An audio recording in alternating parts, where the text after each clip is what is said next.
Welcome to my second lesson of our course on how to become a Geometry Dash professional player. Today we will talk about what is pad. There are two pads, yellow and blue, that we would learn today. Also, we will talk about orbs, the yellow and the blue one. And gravity portals, normal gravity portal and upside down gravity portal. And at the end we will talk about buffering clicks. Yellow pad launches you into the air as soon as you touch it. And blue pad makes you switch gravity, that you would be on top. Like here. And apparently you cannot fall into the air, because you would lose.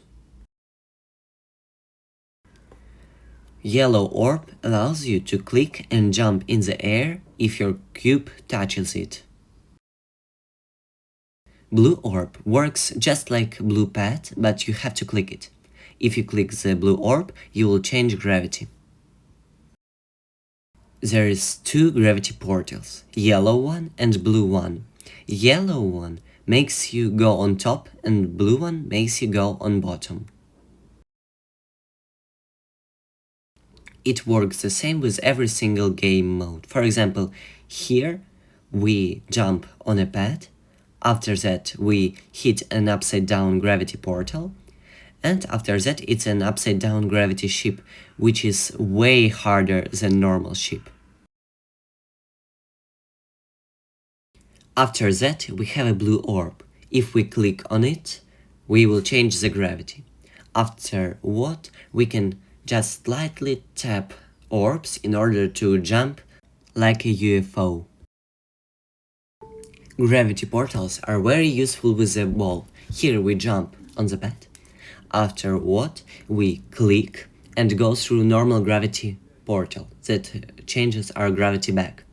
After what we had a very hard section that was nearly impossible.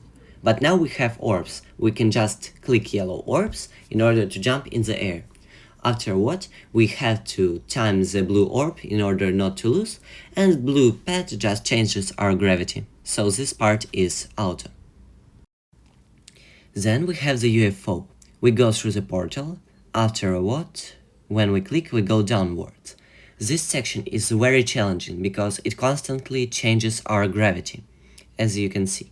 But here, now it's auto, because of gravity portals and the pad. Here we have a section with blue pads that make this also auto, so sometimes it's easier. Now we have the wave.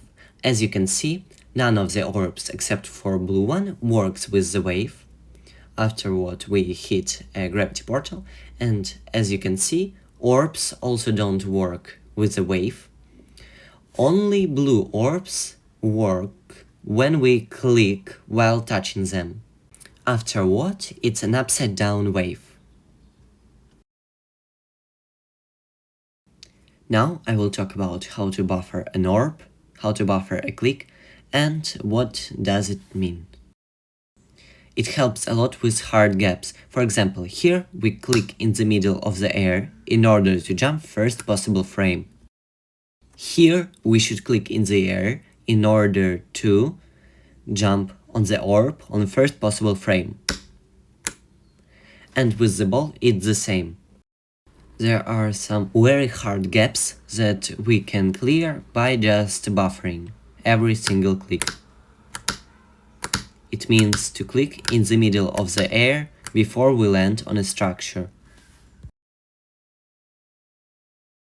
And now, finally, first task to complete.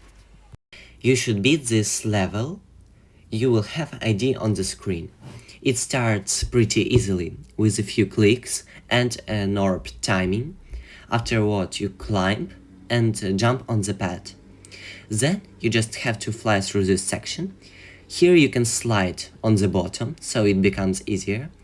Then you have to navigate through this corridor with a UFO, and at the end we have a wave section.